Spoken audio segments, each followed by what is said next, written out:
Hi, my name is Ben Miller, and I'm a physical therapist here at Total Physical Therapy in Amarillo. And today we're going to continue our installment looking at new runners and how we can progress to running. And today we're going to specifically talk about different exercises that we should be doing to help make sure that we're running correctly and that we're strong enough to be able to handle the forces that happen whenever we're running. And so before we start talking about the different exercises, let's talk a little bit about what goals, what kind of things should we be looking for as we are doing our exercises. The number one is making sure that we are improving our running form.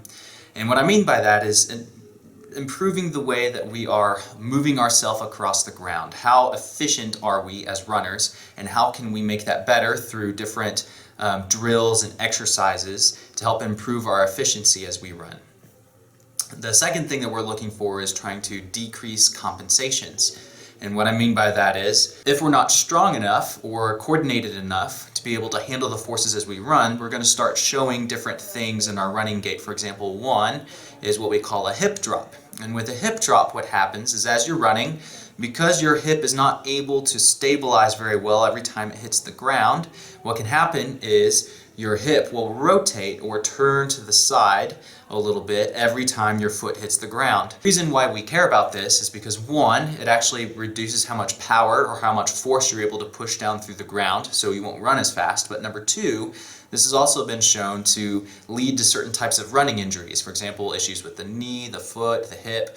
And so it's important that we try to clear up as many of these issues as possible by working on strength exercises, coordination exercises, balance exercises to help with these different compensations that can happen. And then the last goal that we look at whenever we're looking at exercises is improving your running power, or improving the ability of how well your leg is able to push off the ground and push you forward. So before we start talking about exercises, it's important to note that we need to make sure that we don't have any tightness or any range of motion issues that are constricting our running gait.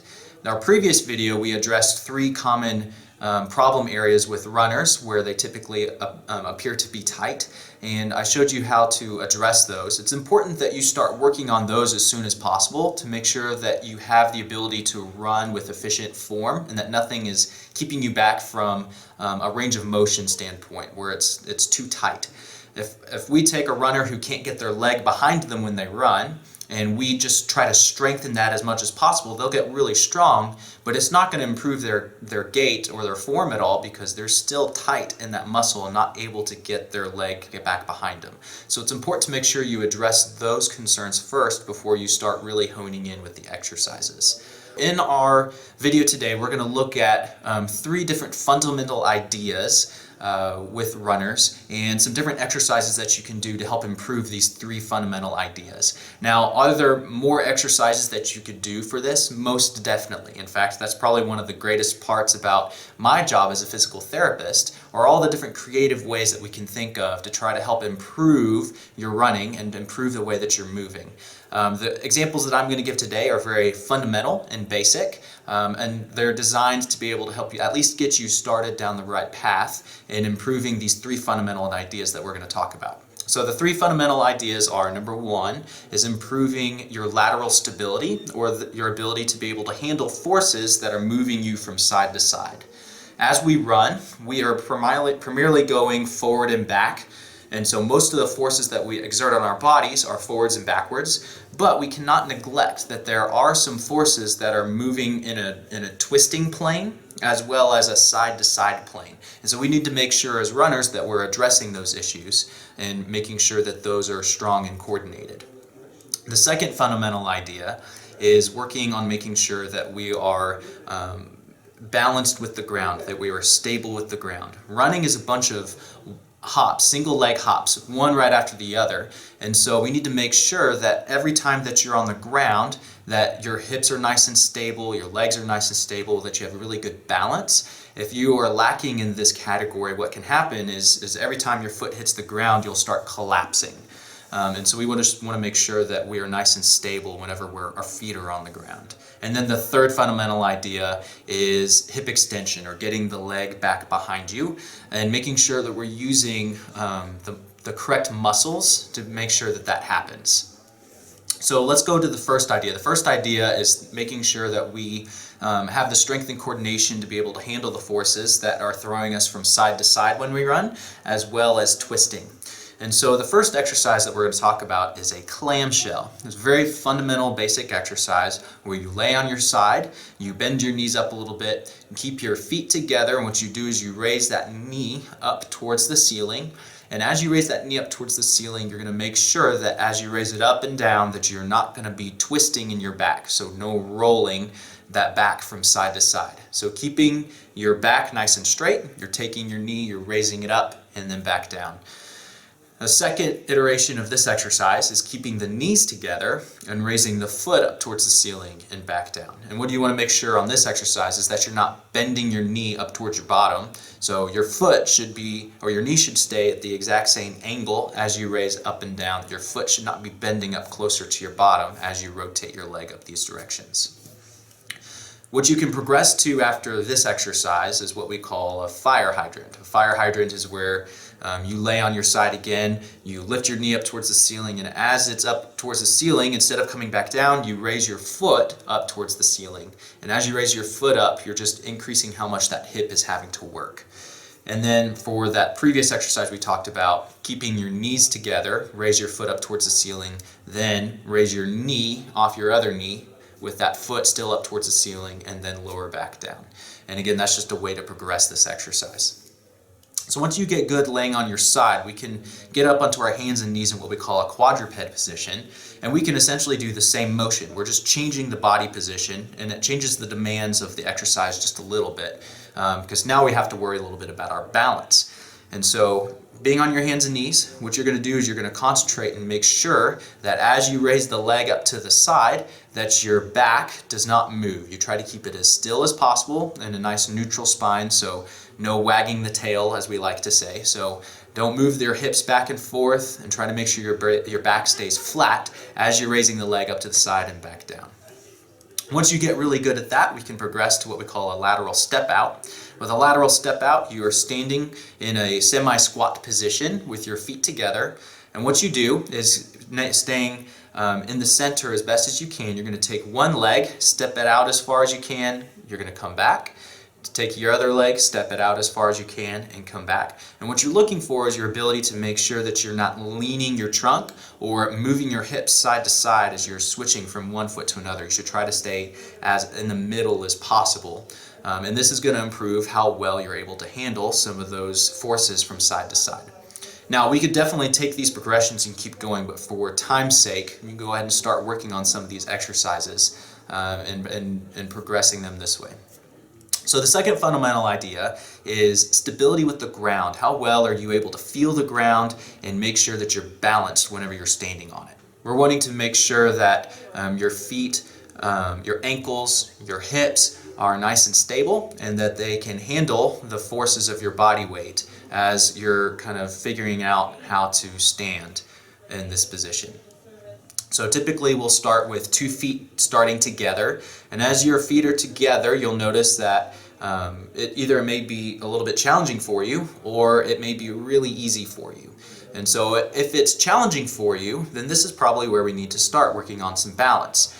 And then I should also say, if this is challenging for you, then we definitely need to make sure that we're working on your balance to help improve your running form.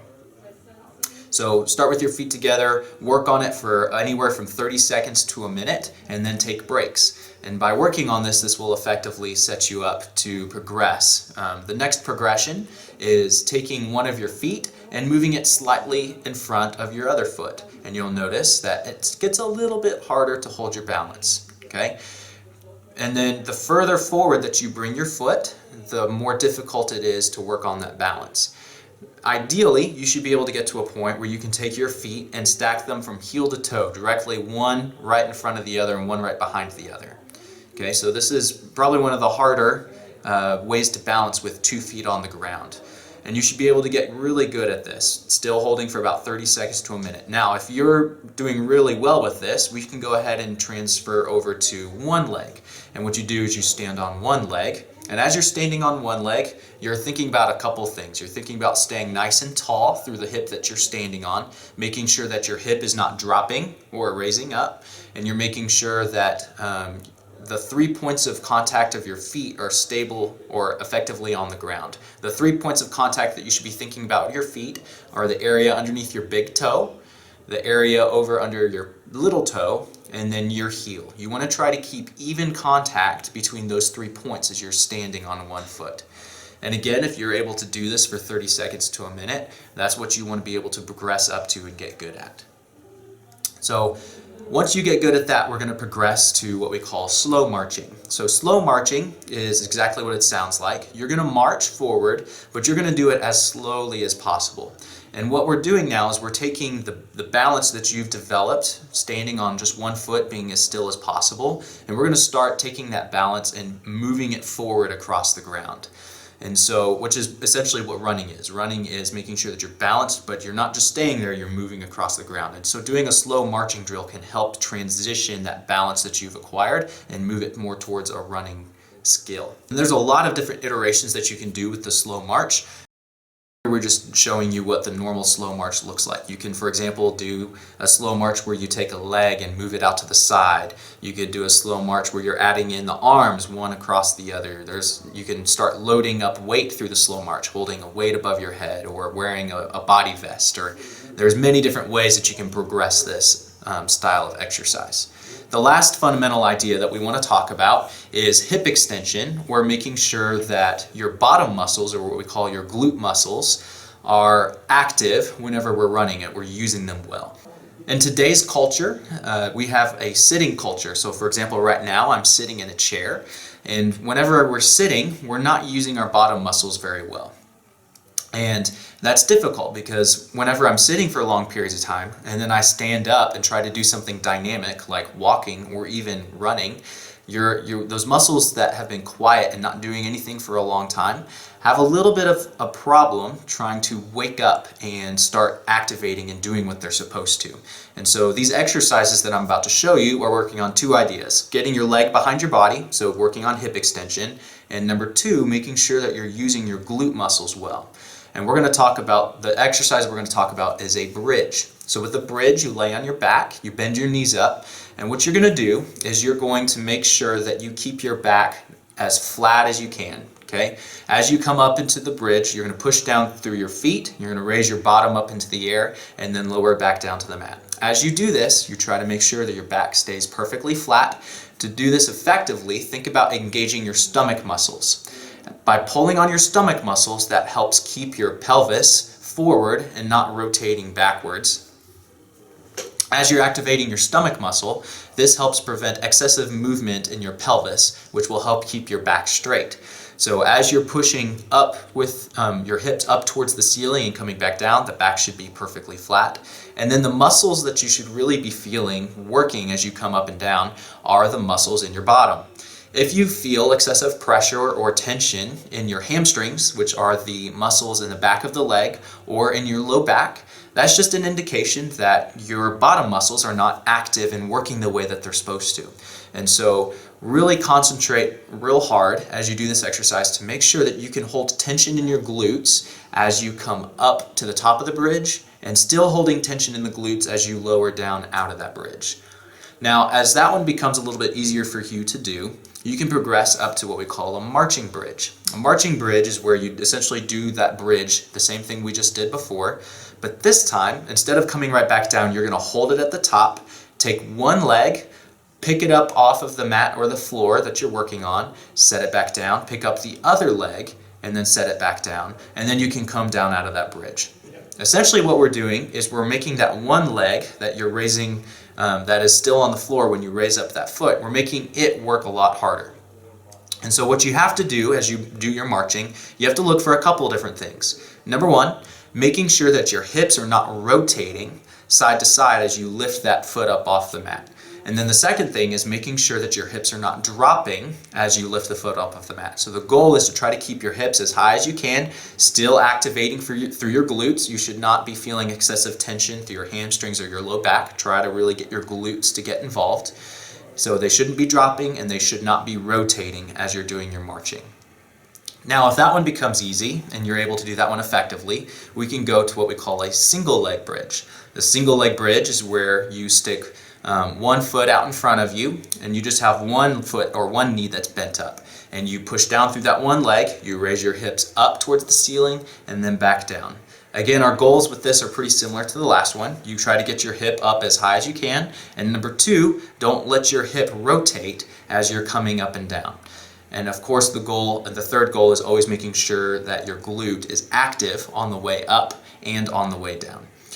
And again, there are many different ways that we can progress this idea, this fundamental idea of hip extension, or we're trying to activate your glutes. But these are just some ideas that you can go ahead and start working on if you're not already implementing these drills or exercises into your normal workout routines. Alright, so I hope you guys found that video beneficial, and if you guys have any comments or questions, go ahead and put those down in the comments below. If you liked the video, go ahead and give us a thumbs up, and we will see you guys on the next one.